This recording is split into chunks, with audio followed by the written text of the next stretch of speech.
A Psico, né, com a nossa nutricionista, Glaucia Lima. É uma nutricionista especializada em materno-infantil, atende autistas, tentantes, gestantes e crianças de 0 a 12 anos. O que faz, né, uma nutricionista e como que é uma nutricionista que atende autismo? Então, a nutrição a gente trabalha com os alimentos, né? A gente tenta melhorar a qualidade de vida através da alimentação. Então, como eu atendo tentantes, gestantes, a gente já começa desde a gestação, desde o preparo dessa gestação, a gente cuidar dessa nova vida que está vindo para ela se nutrir melhor, né? Porque a alimentação, na verdade, é uma forma da gente se nutrir, né? Essa visibilidade da nutrição, ela é recente, a nutrição é bebê ainda, ela tem 35 anos. Então, agora que a população, né, as pessoas estão começando a conhecer ela, e esse é o meu trabalho, né?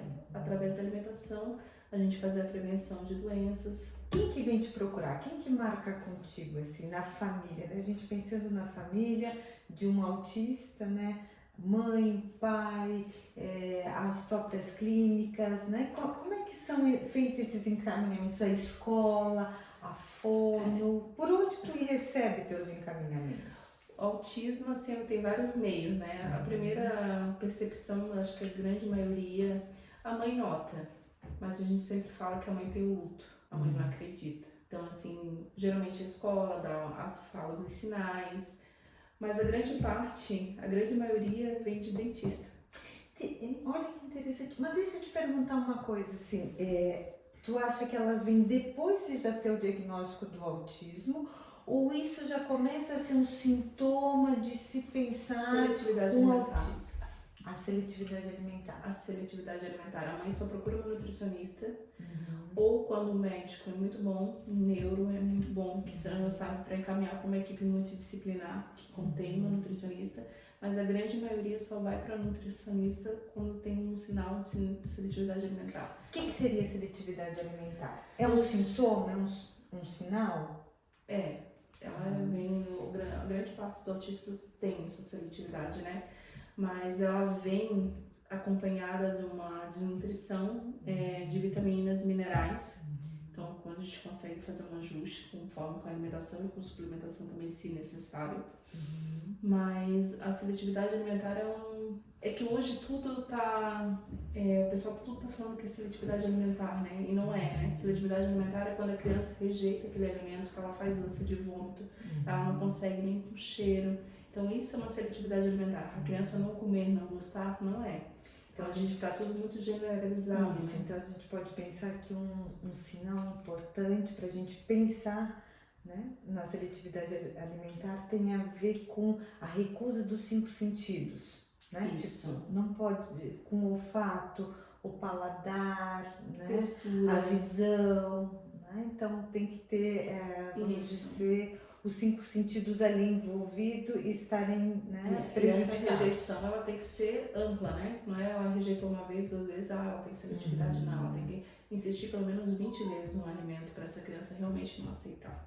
Tem idade pra gente dizer, de tanto a tanto a gente pode ter seletividade alimentar? Geralmente a criança a gente já começa a notar esses sinais na introdução alimentar. Na introdução? Se uma introdução alimentar for mal feita, essa criança vai ter seletividade alimentar lá na frente. Sem precisar ser autista? Sem precisar ser autista. Então a gente tem aí um sinal que pode estar tanto no autismo quanto no desenvolvimento típico, muito mais dizer, no não autismo. atípico. Muito mais no autismo, assim, nas crianças típicas, 25% tem seletividade alimentar. Nos autistas, 75%. A grande maioria ainda é no autismo. Glaucia, é certo a gente falar de desenvolvimento típico e desenvolvimento típico? Tu acha que esses são termos adequados no mundo, né, dos autistas? Pela visão científica, sim. Mas pela visão das famílias, elas têm um certo receio, né? Então, elas não gostam nem de falar criança autista. Elas gostam de falar crianças dentro do espectro autista. Porque é um espectro, é diferente, né? Então, assim, dentro dessa comunidade, contato que eu tive com as mães, essa foi uma questão assim que elas sempre levantam, né? Tanto que dentro das clínicas que a gente faz atendimento, a gente não fala que é paciente, a gente fala que é aprendiz. Como assim? Seria? Aprendiz, porque a criança autista, ela vê, ela tem uma visão de mundo diferente da gente, ela é de uma rotina, tu tem que criar uma rotina para essa criança. Então, por isso que a gente tem um apoio dos psicólogos, né? E daí a gente ali junto com eles, a gente vai criando essa rotina. E ela aprende. Então, a gente sempre diz que a criança é uma aprendiz. Então, a gente vai ensinando, a gente vai dentro das terapias, né? Seja terapia alimentar, com a fonoaudióloga. Dentro das terapias, a gente vai ensinando essa criança como viver nos ambientes. Então, a gente diz que essa criança é aprendiz. A gente não diz que ela é criança autista ou paciente. Então, você aprende a comer? Tu acha que a comida, eu vou puxar porque a psicanálise tem uma discussão, né? Daquilo que é necessidade, daquilo que a gente tem em campo de desejo. A gente aprende a comer? Aprende. Aprende. A gente não pode forçar. Isso a gente nunca força. Mas a gente ensina, a criança, ela aprende a comer através de brincadeiras. É nítido, assim, nas terapias alimentares é uma coisa que me emociona sempre. Semana passada até um pai veio falando para mim assim, ela começou a comer arroz e feijão e ela não comia. Então ela não comia desde de bebezinha, de 6 meses de vida. E hoje ela introduziu, e ela aprendeu dentro da terapia, no toque, no sentido, brincando com a textura. Ela vai se estimulando essa criança. Que como, né, no século XVIII, século XIX, né, a brincadeira não poderia existir junto com a alimentação. Né? A gente pode pensar até num choque geracional em relação a isso, que às vezes a gente ainda escuta, né? Para de brincar, vai comer. Né? Quando na verdade a brincadeira, o lúdico, é a conversa, né? É o processo do desenvolvimento da criança. Né? Então, acho que hoje a gente se tolera mais, mas ainda temos isso. E eu queria perguntar para ti se tu não acha que isso está muito mais enraizado, né? Eu vou trazer para o inconsciente a questão de que isso é uma repetição, né? Que se repete algo de um século passado sem saber das implicações, né? Disso, mas que tá aí também, né? Sim. Tem muito preconceito, né? Quando a gente vai explicar pro pai como funciona uma terapia alimentar. Ai, como é que é, né? Não, a gente começa com alimentos de brincadeira, a gente vai incentivando, a gente bota alimentos de verdade. Vamos dar um banho nessa boneca com a cenoura, porque ela vai ficar com uma pele mais bonita, ela vai ficar bronzeada. Então a gente vai incentivando as crianças, ensinando o que aquele alimento traz de bom através de brincadeira. Mas a grande questão tudo que tu falou ali é verdade, está enraizado tanto que os transtornos alimentares vêm do quê? Desses sinais, né? Você tem que comer tudo, você não pode deixar no prato, tem uma compulsão alimentar. Você não sai da mesa se você não comer tudo. Se antigamente criança saudável era o quê? Criança gordinha, né? Então isso tudo vem lá de trás e está enraizado até hoje. Pega uma avó de 60, 65 anos. Sim. Comi isso até hoje e não morri, como é que eu não posso dar açúcar pro meu filho, pro meu neto?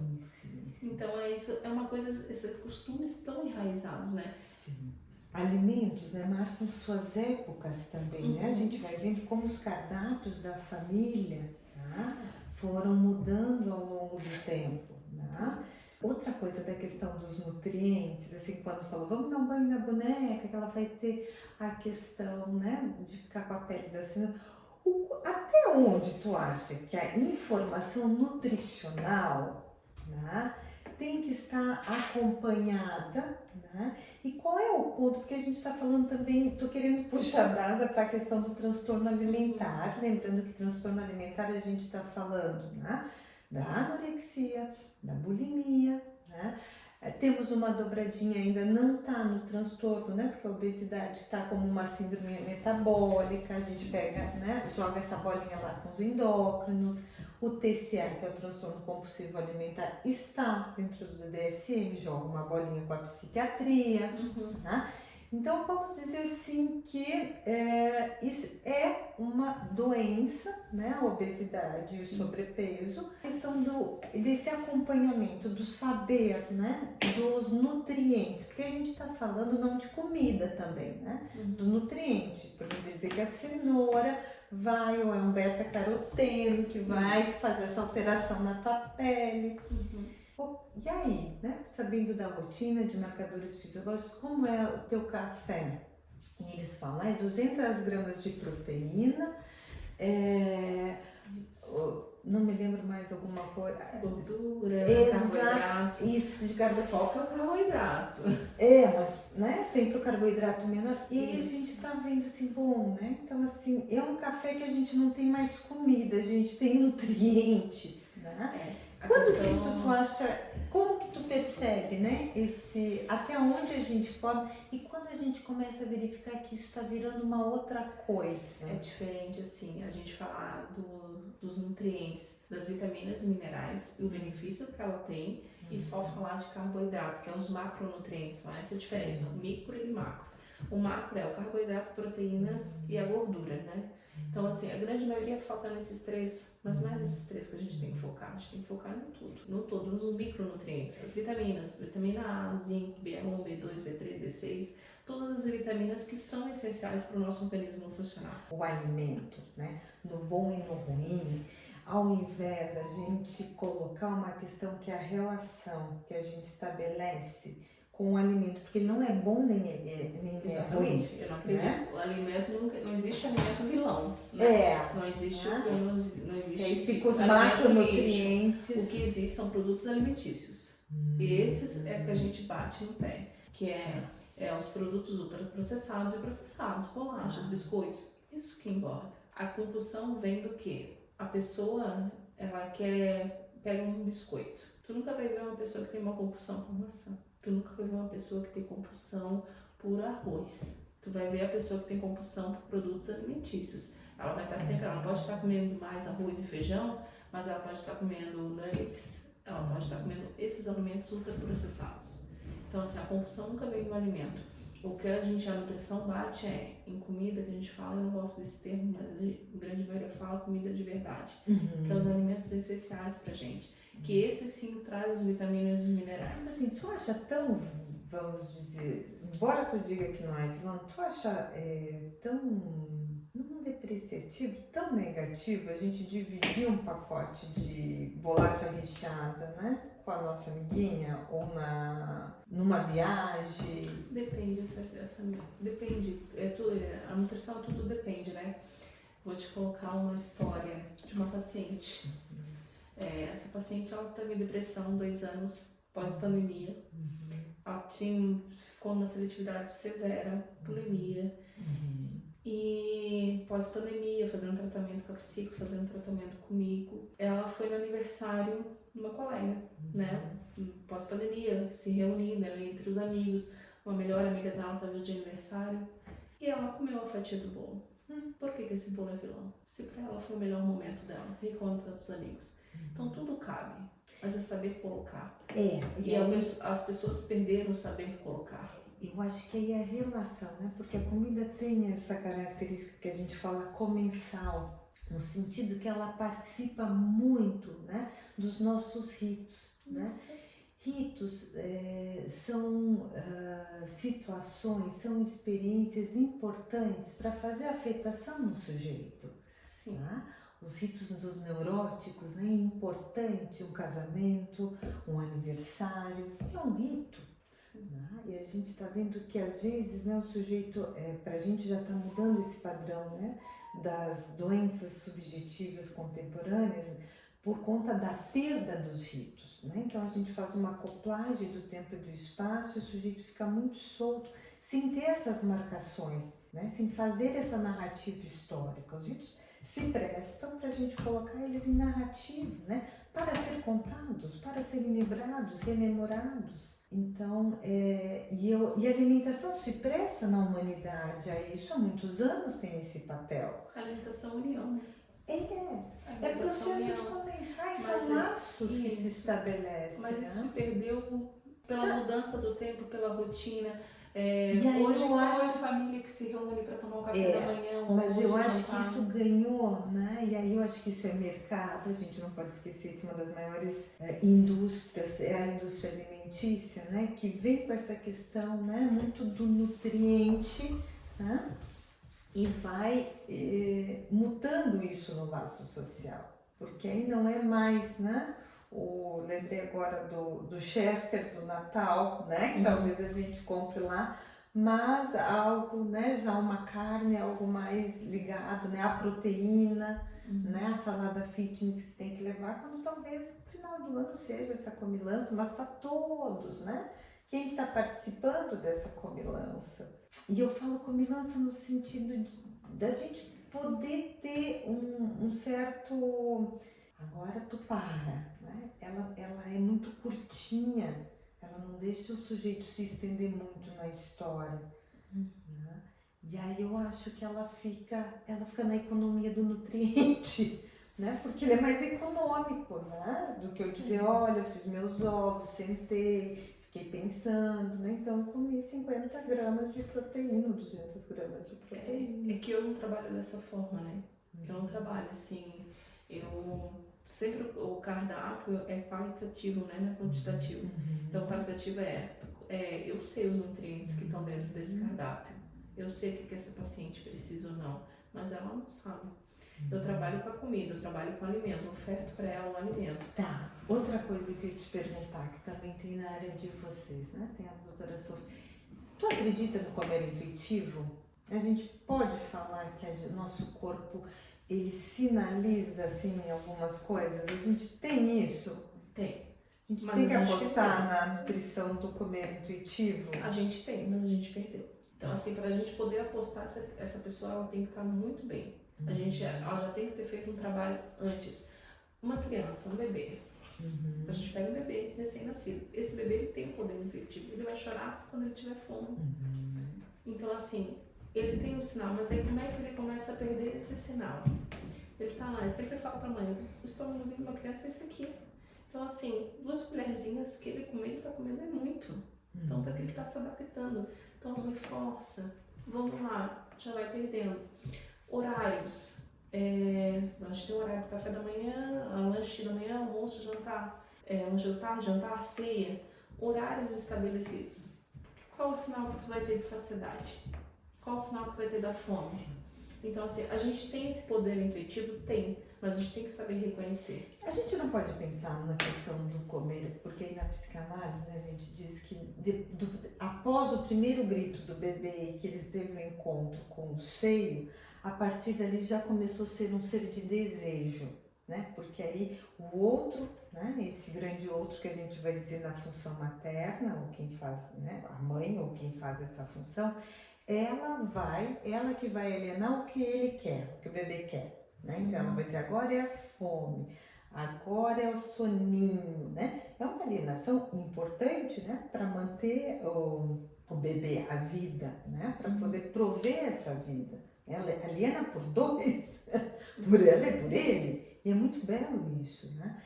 E aí eu estava pensando que talvez quando fala, né, porque a psicanálise em si, quando fala assim em intuição, intuitiva, a gente fica meio assim, porque pra gente ser é um ser de performance, né? E para os lacanianos o ser é um ser de linguagem.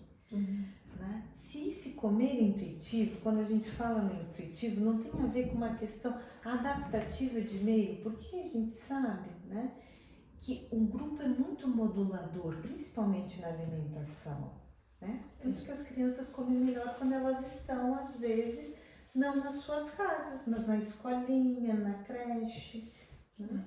Não, eu não acredito. É isso, eu discordo, assim, porque eu acho que o intuitivo, na verdade, o intuitivo é o termo, mas o que foca, pelo menos na nutrição, essa visão da nutrição, a gente foca em sinais do organismo, sinais do corpo, sinal de fome.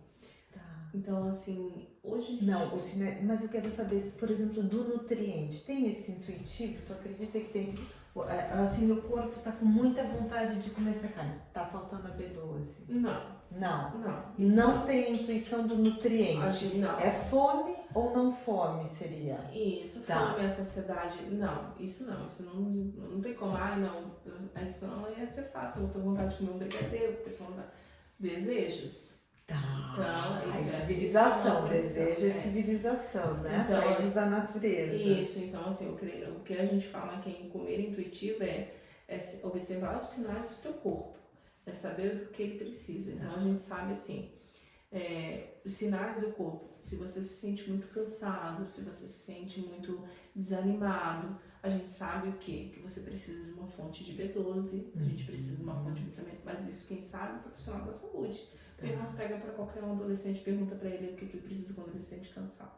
Não vai saber. Então, assim, o comer intuitivo, a gente diz que são os sinais da fome, da saciedade, porque daí ali agora do alimento, do nutriente, não tem como.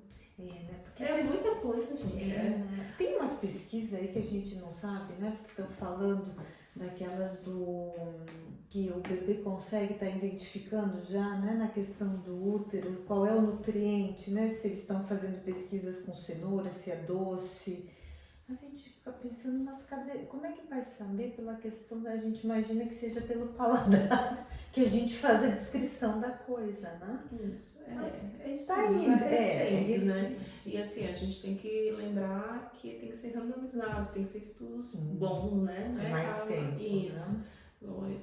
Recentes, tanto que um dos estudos bons assim, de autismo tem muito pouco, porque o autismo está sendo descoberto agora, né? Então tá vindo essa leva agora, essa grande, infelizmente, uma grande tendência de aumentar ainda mais. Mas assim, são estudos que são muito poucos. Então assim, no começo, primeiro tudo exclui tudo. Exclui tudo dessa criança, não come glúten, não come lactose, não come nada, só respira, tá, gente? Se a gente tivesse que falar um padrão de comer, né, autista, pela seletividade, o que seria? O que eles gostam de comer? Eles têm tendências mais pelas cores claras. Cores claras seriam o que, assim? Banana, arroz. Gosto muito de massa, macarrão, panquecas, mas sempre cores claras. Batata também é muito bem vista para eles. Carne, eles têm uma grande rejeição. Se eles comem carne, geralmente só se for de churrasco, mas ensopada, carne com molho, nem pensar, grãos, nem pensar. Essa mistura já não cola nem na comida, geralmente, né? eles não gostam nem de comer comida misturada. Só separadinho. Bem separados. Então eles têm um certo toque que a gente fala, né? Então, essa seletividade daí geralmente é muito pouco, né?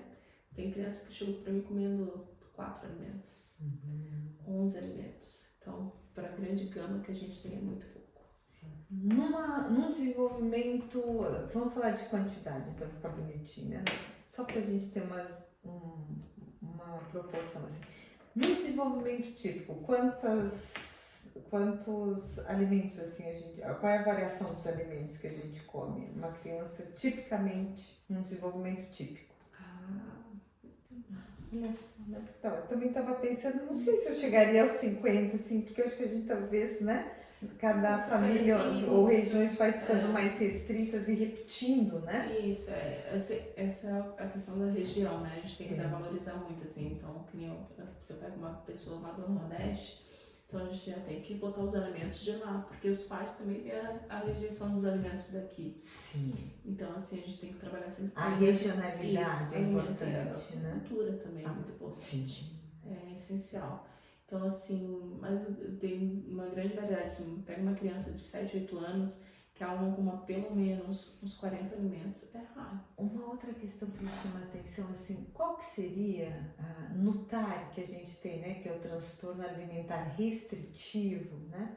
No que eles são parecidos e são diferentes, assim, da seletividade? O que a gente pode pensar de que eles são parecidos e no que a gente pode pensar que eles são diferentes, né? O TAR geralmente é uma passadinha aí dentro do desenvolvimento normal da adolescência, que ali com 12 ou às vezes um pouquinho antes as meninas entram, né? Quando elas começam meio que se implicar, e é muito interessante quando o jeito do outro comendo com ela e ela nas suas texturas, né? Isso. O que difere um do outro é os sinais do organismo, né? Ânsia de vômito, às vezes até o próprio vômito, os sinais de... O TAR também vai ter essa seletividade, né? Vai ter. Então a seletividade participa do TAR? Participa. Mas aí a gente nem toda seletividade é TAR? Não, a grande maioria não é. Tá. Né? E também assim, tem que descobrir, nessa época da adolescência, também está descobrindo muito o de si, né? O que eu gosto realmente, o que eu não gosto. Só que tem um problema que muitas vezes os pais, né, as pessoas não têm essa percepção de trabalhar isso com essa criança, de botar uma psicóloga, que isso eu acho que é essencial também nessa fase, porque essa criança ela tá se descobrindo para uma adolescência. Então tá todos os hormônios à flor da pele, literalmente. Tu não acha que também é a questão, né, na alimentação com a adolescência ali, quando eles começam, né, a ter essa diferenciação que é importante no processo de adolescência, né, um processo que se espera da separação, da individuação, isso vem com a rejeição dos gostos da família, né? A mãe vai acostumada sempre a fazer um determinado cardápio e aí chega, né, o seu adolescente diz, mas eu odeio, né? Porque aí mas eu odeio isso, mas até onde comia isso, né? E as mães ficam muito sentidas. É interessante pensar que isso elas tomam, né, como uma ofensa literalmente pessoal, né? Não é um processo dele, mas é um processo contra ela, né? E aí eu acho que é desta forma que começam os problemas e o sofrimento, né? É como ainda a alimentação tem essa característica, como é muito ainda vinculado à função materna, né? Como isso atormenta as mães ainda, né? Se o adolescente está gostando, não está gostando, né? E às vezes elas ficam muito sentidas porque eles mudaram de gosto. Será que eles não demonstravam antes que não gostavam desses alimentos e insistiam? Também tem isso. E eu também acho que eles mudam. Isso, porque a gente muda.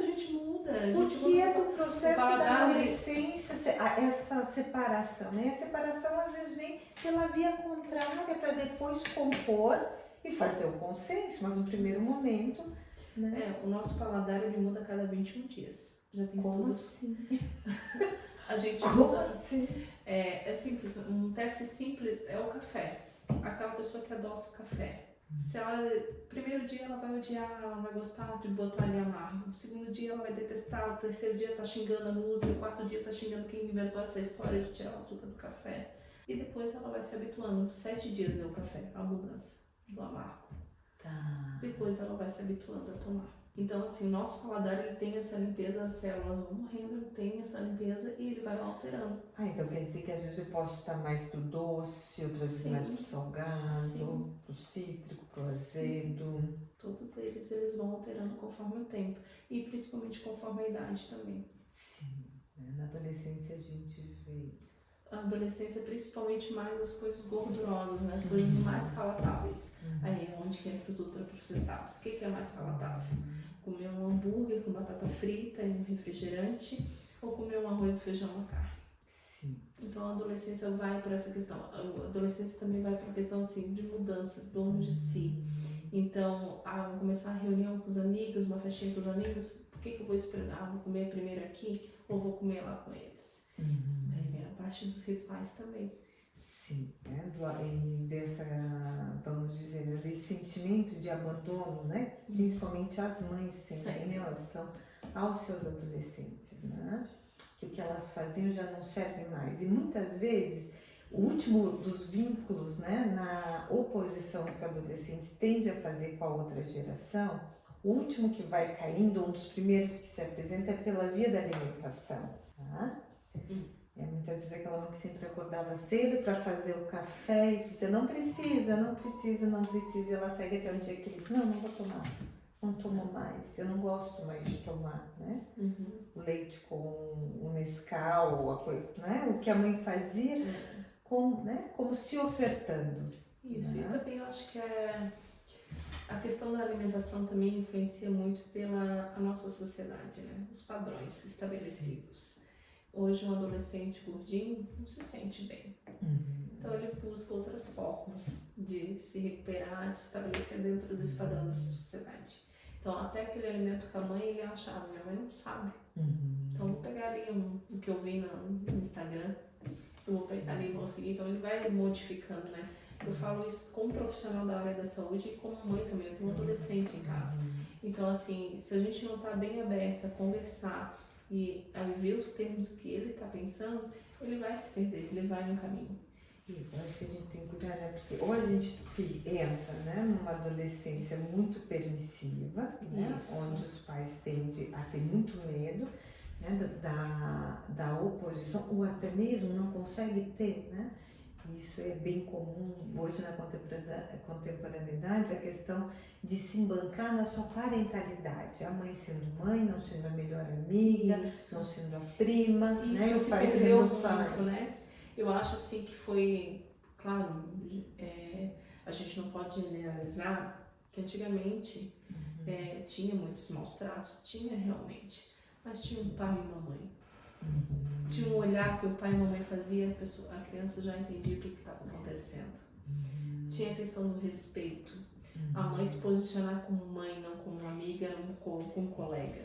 Mas aí é o que a gente vê também, que nos transtornos alimentares a incidência é maior, né? E a gente acaba sempre trazendo, né? Por isso os atendimentos multi de família é importante, né? Porque a mãe também tem muito sofrimento.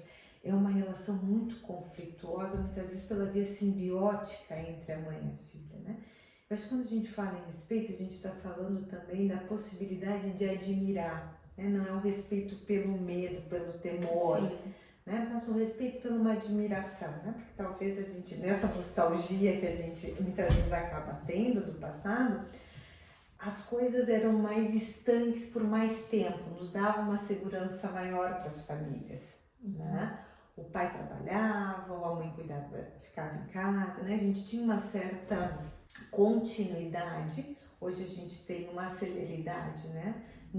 Poucas garantias se mantêm hoje, principalmente pela via do trabalho, né? E isso influencia, né, nos processos, principalmente da ansiedade com os adolescentes, né? E os filhos ficam, muitas vezes, né, com essas figuras parentais muito frágeis no seu desempenho da função, né, e se perdendo com isso, né? Então, eu acho que essa questão é importante a gente trazer, né, dos conflitos que vai tendo nos transtornos alimentares, esse sofrimento, né, nas relações interpessoais, principalmente com a função materna, né, que toma essa recusa, né, como algo quase da ordem do mortífero, né? Não é só o paciente que sofre, né? A mãe está ali porque está muito junto também, né? A mãe eu digo para mim, eu sempre digo assim, quando vem uma criança com seletividade alimentar, a mãe é o caminho, né?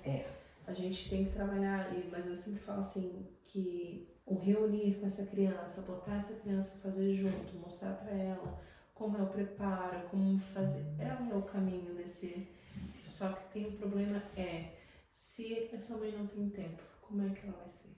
Como é que ela vai fazer esse caminho para essa criança? Então ela depende de terceiros, né? Quantas mães que vêm comigo, eu trabalho o dia inteiro, meu filho não come, ele fica o dia inteiro na creche, ele não tá comendo na creche. Ou come demais, né? Ou tá comendo demais. Isso.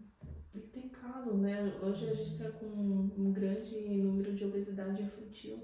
A gente está numa luta contra isso. Então a gente tem os dois extremos. Tem a obesidade infantil muito alta, tem a seletividade também crescendo muito. Então a gente está trabalhando com os dois extremos da alimentação. Sim, estamos em dois extremos, né? A gente vai dizer na psiquiatria que é um dos transtornos mais em alta, né? Também são transtornos dos extremos, que é a bipolaridade, né? E a mãe, ela fica, e assim, se essa mãe não tem uma rede de apoio, se essa mãe não tem ajuda, como é que ela faz? E daí quem trata dela também? Sim. Aí eu acho que é importante, né, a gente pensar que, principalmente na área da alimentação, né, a nutrição está muito concentrada ainda, né, nessa função materna, né, ou quem faz isso. E acho que os registros, né, de saciedade, né, são primeiramente impressos por ela, né? Sim. Então, às vezes nós temos, né, mães, mulheres, né, que têm aí uma grande confusão, né, um sofrimento psíquico alto, né, de marcar essa saciedade, e quando vem o outro junto, né, que é o outro dependente do qual se cuida, que é o filho, né, e aí vai ficando mais angustiada, porque vai vendo, né, que esse outro está repetindo coisas dela, né, isso é muito angustiante. E aí o sistema vai ficando, né, transtornado, e aí acho que a gente pode falar, né, de se comer em família transtornado, né, que às vezes ainda não está no diagnóstico da mãe, mas ela, né, a gente, às vezes na psicologia, né, a gente fala, né, que a criança é o sintoma, né, dos pais. porque eu acho que ela já ancorou de alguma forma aquele sofrimento, né? Mas aí tá querendo resolver pela via do outro. E aí a gente tem que trazer esse sistema às vezes, né? Para tentar entender por onde, né, começou e quais são, o que a gente pode mudar, né? Nessa questão do comer transtornado, que pode causar diagnóstico para uma patologia, mas ainda no outro não tem. Né? Uma coisa E interessante. a mãe também só percebe no filho. Sim. Nela, ela não. E o que é o mais difícil, às vezes, a gente conseguir pontuar, né? E dizer que é o Isso. sistema está transtornado, Isso. né? Que a A gente gente- tem que mudar o sistema. É que nem chega um pai e uma mãe pra mim, ele não come. A gente tenta, ele não tá comendo nenhum alimento, ele não come arroz, ele não come feijão, não come carne, não come isso, não come aquilo, tá. Aí a gente chega na anamnese, tá, qual é a refeição da casa?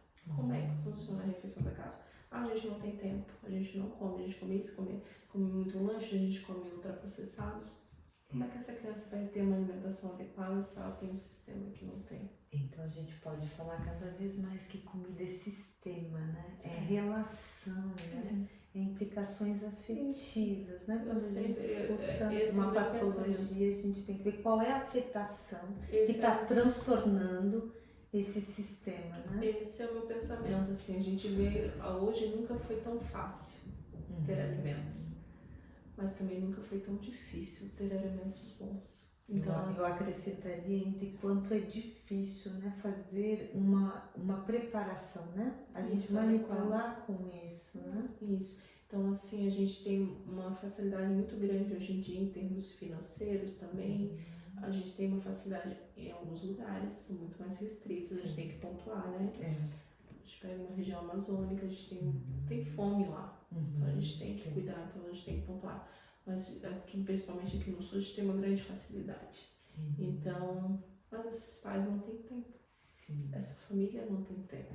Essa criança precisa ficar no ambiente escolar o dia inteiro, em horário integral. E aí que eu acho muito interessante, a gente volta, né? Que assim, pra gente ter ritos e poder organizar a vida psíquica de um sujeito, a gente tem que ter tempo e espaço.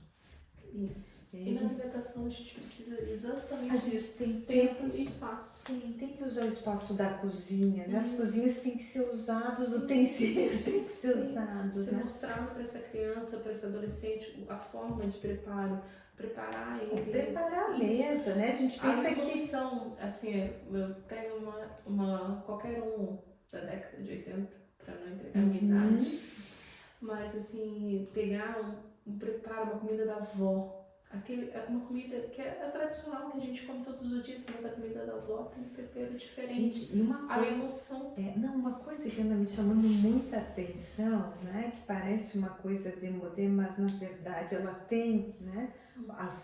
O seu intuito de ser, né? Foi lá no século, pelo Luís XV que isso começou e que depois a burguesia, né? Tomou isso para si, que é muito importante, que nos ajuda, são as etiquetas à mesa, né? São o uso dos utensílios. Por que a gente usa o prato? Por que a gente usa o talher? Por que a gente usa o copo? A xícara. E agora a gente está vendo, né? Tem muitos pacientes que comem cumbuca, a cumbuquinha. No sofá, vendo televisão. Né? Ou que assim, não existe mais o café, a xícara de café, né? Normal de 200 ml. É canecão. A nutricionista que eu falo sempre, todo mundo pergunta, a mesa posta. A mesa posta. Pra você sozinho, se agrade. É uma demonstração. Registra. Isso dá registro da refeição. Isso faz tu criar um tempo e um espaço, né? Para aquele momento. A estrutura alimentar que vai imprimir no teu comportamento alimentar. Exatamente. E esse alimento se torna prazeroso, porque é o teu momento de descanso, o momento de se reconhecer ali. O uso adequado. Porque hoje, assim, pega uma pessoa em qualquer lugar, num restaurante. No restaurante, esses dias eu fui com meu esposo, tava lá jantando, nós conversando, olhamos para as mesas laterais, cada um no celular, mexendo, comendo, nem a conversa tem mais. Não. Então a nossa sociedade está se perdendo nesse ponto.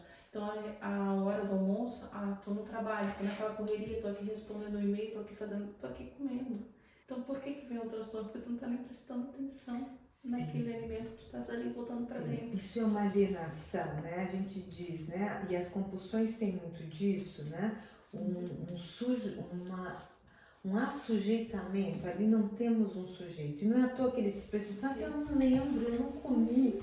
E eles fazem, né? Episódios, né? Atacam a geladeira e não lembram. Não, Comem e não tem um registro porque estão alienados. Exatamente. Né? Há um rebaixamento da crítica. Uma análise de nutrição, isso é um detalhe muito importante, muito legal tocar. A gente pergunta, principalmente pessoas que vêm para o emagrecimento, muitas tentantes também, porque querem ter esse cuidado com a gestação. Porque então, a gente também pode dizer, né? Eu adoro esse termo, os tentantes, que para a mulher, né, o sobrepeso não auxilia, né? Ela tem que estar com o peso mais controlado, sair do sobrepeso, um IMC, né? Eu não gosto muito de trabalhar com IMC, porque isso também já caiu por terra, né?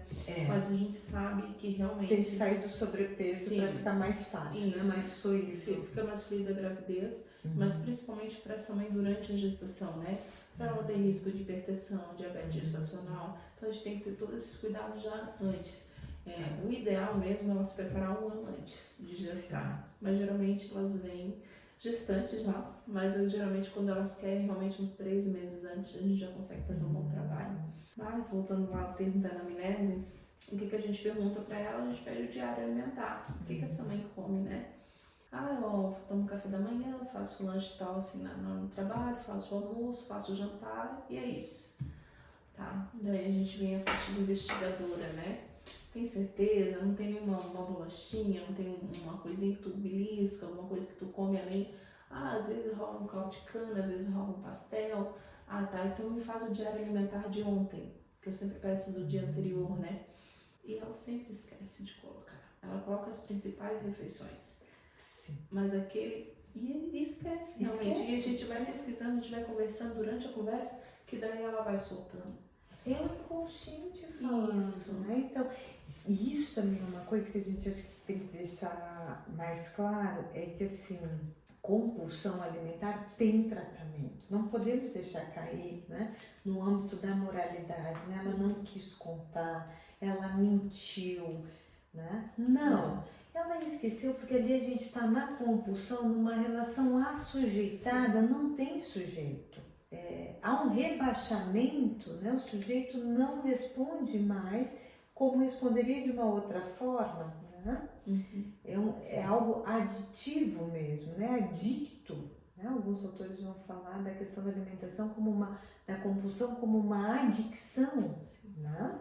Por conta dessa relação assujeitada com a comida, né? Para lá do transtornado, né? Aí a gente já tem uma relação de sofrimento, né? Onde a gente percebe, né? A amnésia. Sim. E esquece totalmente, né? E compulsão tem tratamento, né? Obesidade mais do que nunca agora, né? Temos tratamentos pela via medicamentosa, pela via das terapias faladas, pela via nutricional, né? Sim. Quando eu falo terapias faladas, são as psicoterapias, né? De várias linhas. Tem que estar tudo alinhado, né? Tem que estar tudo alinhado. Eu acho que assim, tem muito também, o pessoal sabe, tomar medicamento. Se é necessário, tem que tomar, porque é um auxílio. Então, assim, eu sou a favor, só que tem que fazer tudo encaixado. Tem que fazer a triade, né? Tem. A mental, a nutricional e a medicamentosa, se for necessário, sim. Então, eu queria muito agradecer a Gláucia Lima, minha primeira entrevistada. Eu que agradeço. Adorei nosso bate-papo, aprendi bastante, né? Eu que agradeço, também aprendi bastante. Acho que é muito legal essa troca e a gente transmite boas informações, né? Sim. Porque tem muita, a internet auxilia muito, mas também tem muita informação ali errada. Tem. A gente é mais humilde canal, acho muito legal. Muito bem, quero te convidar para as próximas, né? Vamos conversar outros assuntinhos nessa linha da nutrição para as próximas. Né? Isso. Obrigada.